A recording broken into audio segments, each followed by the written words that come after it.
Good evening student. आज हम देखते हैं क्लास 10th का chapter number 1.1 and question number दूसरा। इसमें अपन को दर्शाया गया है कि धनात्मक विषम पूर्णांक निकालना है। जैसे 6 क्यूब प्लस के 1, 6 क्यूब प्लस के 3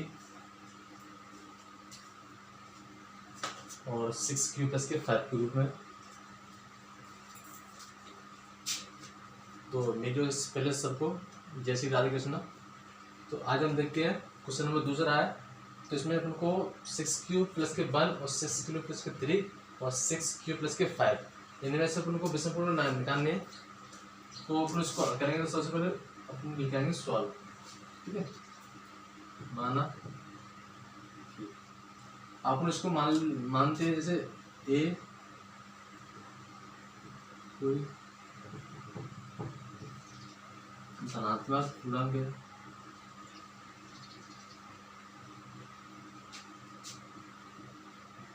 तथा अब बी बराबर क्या मान लेते हैं 6, क्योंकि इसमें इलेक्ट्रॉन संख्या कितनी दी अपने पास 6 थी।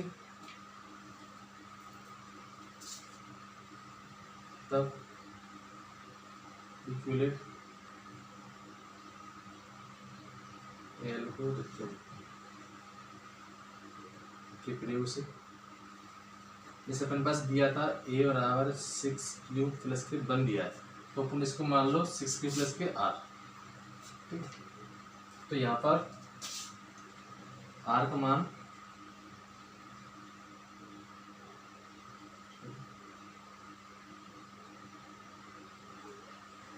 यहाँ पर 0 का मान आर से बड़ा है, नहीं सॉरी आर का मान 0 से बड़ा है। ठीक है, और 6 आर से बड़ा है। तब देखते हैं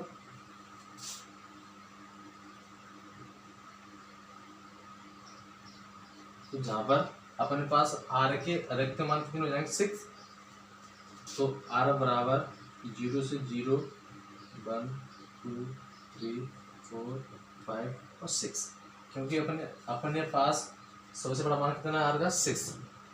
ठीक है, तो अपने पास मान लिए 6 तक। अब अपन क्या करते हैं, इस आर के मान को अपन इसमें रखेंगे। तो सबसे पहले रखेंगे अपन आर बराबर 0 रखने पर कहाँ पर रखेंगे, इस वाले समीकरण को, इस वाले। तो इसको अपन लिख देते हैं ए बराबर 6 प्लस के आर। तो अपने पास आर का कितना है 0, तो 0 तो इसमें जुड़ेगा नहीं, कितना आ जाएगा 6 क्यूब, यानी पहला अपने कितना निकल आया ए बराबर 6 क्यूब। तो इसी प्रकार अपन 1 2 मतलब 1 से लेकर 6 तक मान इसमें रख सकते हैं। ठीक है, तो मतलब इसी प्रकार हमें ए बराबर कितना आ जाएगा 6 क्यूब प्लस के 1। ठीक है, और 6 क्यूब प्लस के 2 और ए बराबर 6 क्यूब प्लस के 3। क्या देखते हैं, अब ए बराबर कितना आ जाएगा 6 क्यूब प्लस के 4 और ए बराबर इसी प्रकार सब मान कर जाएंगे अपने पास, यानी 0 से लेकर 6 तक। तो ये अपने मान कर है। अब इनमें से मतलब 0 से लेकर 6 तक निकला है अपने पास, तो इनमें से अपने को क्या देखना है, विषम पूर्णांक निकालना है। तो तब यानी 6 क्यूब ए बराबर 6 क्यूब। देखो अपन पहले अपन क्या लेंगे, और इनमें सम भी है और विषम भी है। तो पहले इनमें से सम छांट लो। तो ये पहला अपना सम आ गया, इसमें से दूसरा ये वाला सम आ गया, यानी 6 क्यूब प्लस के 2 और 6 क्यूब प्लस के 4, ये वाले सम आ गए। यहाँ पर ये सम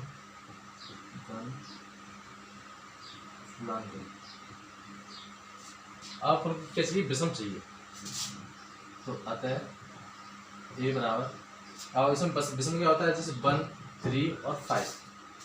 तो 6 क्यूब प्लस के 1 6 क्यूब प्लस के 3 और 6 प्लस के 5 यह विषम धन पूर्णांक है। तो ये इसमें पूछ रहा है कि अपन को दर्शाया गया इस संख्याओं में से अपन को विषम संख्या निकालनी है। तो ये तो अपने पास सम हो गई, ये अपने पास विषम हो गए। अपन ने आंसर में क्या पूछा है विषम, तो अपने पास यहाँ पर ये संख्या विषम निकालनी कि 6 प्लस के 1 और 6 प्लस के 3 और 6 प्लस के 5 तीनों संख्या निकल आए। मतलब ये अपना सवाल यहाँ पर सॉल्व होता है पूरा कंप्लीट। बस आप तो ये देखिए आपको उसमें क्या निकालना है। अगर विषम निकालना है तो अपन विषम चाह सकते हैं, और यहाँ पर सम होता तो यहाँ पर ये आंसर होता सम वाला। ठीक है, तो अब देखते हैं क्वेश्चन नंबर तीसरा क्या कह रहा है जल्दी से। तो आप इसको नोट कर लिए, बिल्कुल सिंपल सवाल है। और इसी प्रकार से कुछ इसमें और सवाल है जिसको आप देख सकते हैं करके। अगर नहीं आए फिर भी तो आप उसमें कमेंट में पूछ सकते हैं। वैसे तो हम कराएंगे, चलो आगे चलते, फिर भी आप देखना उसको करके। चलिए देखते हैं क्वेश्चन नंबर तीसरा। पहले तो अपन इसको अच्छी तरह से पढ़ते हैं कि क्वेश्चन क्या कह रहा है। तो इसमें अपन को दिया है कि किसी परेड में 6 से 16 सदस्यों वाली एक सेना, मतलब आर्मी सेना की टुकड़ी में को 32 वाले एक आर्मी बैंड के पीछे मार्च करना है। तो दोनों समूहों को समान संख्या वाले स्तंभों में मार्च करना है और दोनों को बराबर बराबर टुकड़ियों में बांटना है। तो उन स्तंभों की अधिकतम संख्या क्या है। अगर आपको सवाल में यह पूछता है कि अधिकतम संख्या क्या है, तो आपको ये समझ लो आपको उसमें HCF निकालना है अधिकतम संख्या के लिए, और कम से कम के लिए LCM निकालते हैं। ठीक है, तो उनमें जिसमें वे मार्च कर सकते हैं, मतलब ऐसी कोई टुकड़ी निकालनी है उनको जिसमें 6 से 16 और 32 की संख्या समान संख्याओं में हो जाए।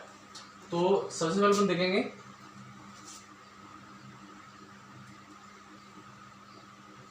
दिया है पहली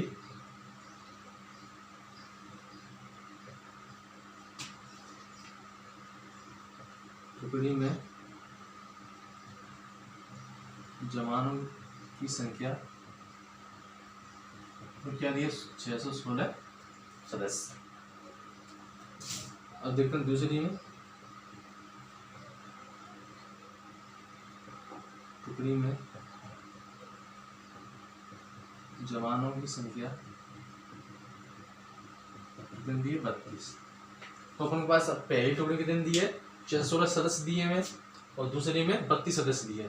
तो इन दोनों टुकड़ियों को अपन को इस हिसाब से सम्मिलित करना है कि प्रत्येक टुकड़ी में समान समान सदस्य हो जाए, मतलब समान सेना आ जाए। तो इसमें कह रहा है कि उन स्तंभों की अधिकतम संख्या अपन को ज्ञात करनी है। तो अधिकतम संख्या के लिए अपन क्या निकालते हैं, इनका HCF निकालते हैं।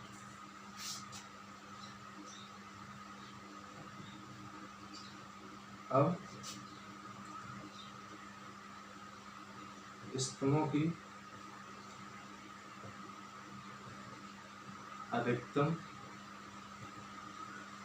संख्या के लिए इनका HCF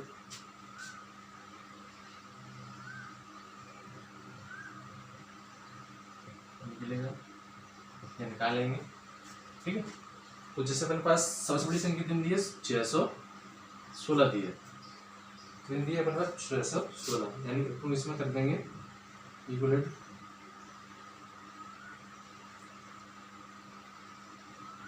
करने के हिसाब से के प्रयोग से क्या सबसे बड़ी संख्या दी है अपन को 616। अब इस संख्या के बराबर लिखते हैं छोटी संख्या को, इन दोनों को अपन बराबर लिखिए कि अपन को इसका ऐसे अपन कैसे निकालते हैं। ठीक है, इक्वलेंट करने के हिसाब से यानी कि विधि से। तो 616 बराबर लिखते हैं, मतलब बड़ी संख्या बराबर लिखते हैं छोटी संख्या। अब ये तो अपने पास 616 है ही है, तो इसको अपने 616 बनाना है। तो इसमें क्या मल्टीप्लाई करें और क्या इसमें जोड़े कि 616 हो जाए। तो अपन इसमें 19 का मल्टीप्लाई कर लो, ठीक है, और प्लस के 8 जोड़ दो। तो 32 तो 19 से गुणा करके कितना आ जाएगा 608, और 608 में अपन 8 जोड़े कितना आ जाएगा 616। ठीक है, तो ये तो हमारा हल हो गया। अब इसमें लेते हैं बड़ी संख्या, यानी 32 दिया इसमें, उसी प्रकार से करेंगे। अब 32 के बराबर लिखेंगे अपन छोटी संख्या को, ठीक है। पहले इसमें सबसे बड़ी संख्या ले लेंगे और सबसे छोटी मतलब जो बचता है शेष, यानी ये अपना क्या होता है, इसको अपन कहते हैं शेष बच रहा है, ठीक है। तो सबसे बड़ी संख्या इसमें ले लेंगे और क्या ले लेंगे अपन इसमें शेष को। तो शेष में क्या मल्टीप्लाई करें, 4 कर देंगे, 4 8 32, और क्या बचा है प्लस की 0 शेष पर। जहाँ पर भी 0 शेष पर बचा है ना, वो अपना क्या होता है इसमें, इन दोनों का एससीएम निकल आता है, जहाँ पर भी 0 अपना शेष बचता है। तो तथा 66 16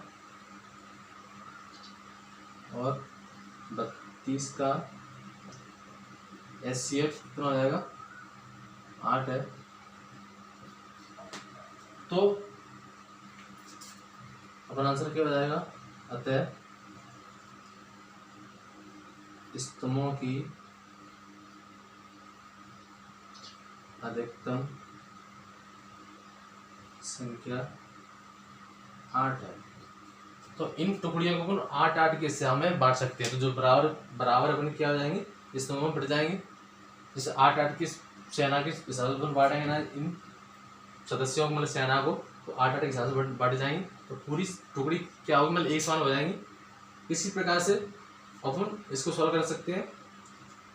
और इसमें देखो अपन, जैसे ये दिया अपन को स्तंभों की अधिकतम संख्या, ठीक है, और अधिकतम के लिए अपन सवाल निकालना है, तो उसमें क्या निकालना है अपन एचसीएफ, और कम से कम के लिए निकालना है तो क्या निकालना है अपन एलसीएम।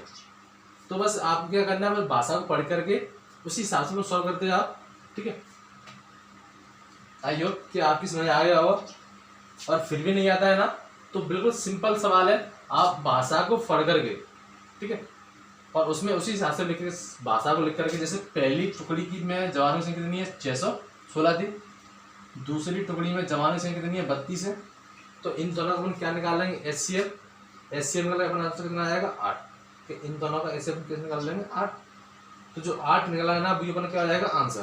तो स्तंभों की अधिकतम संख्या कितनी है अपने पास, 8 ही है, ठीक है। और आपको कुछ भी दिक्कत हो, कुछ भी परेशानी हो या प्रॉब्लम हो, तो आप कमेंट में पूछ सकते हैं।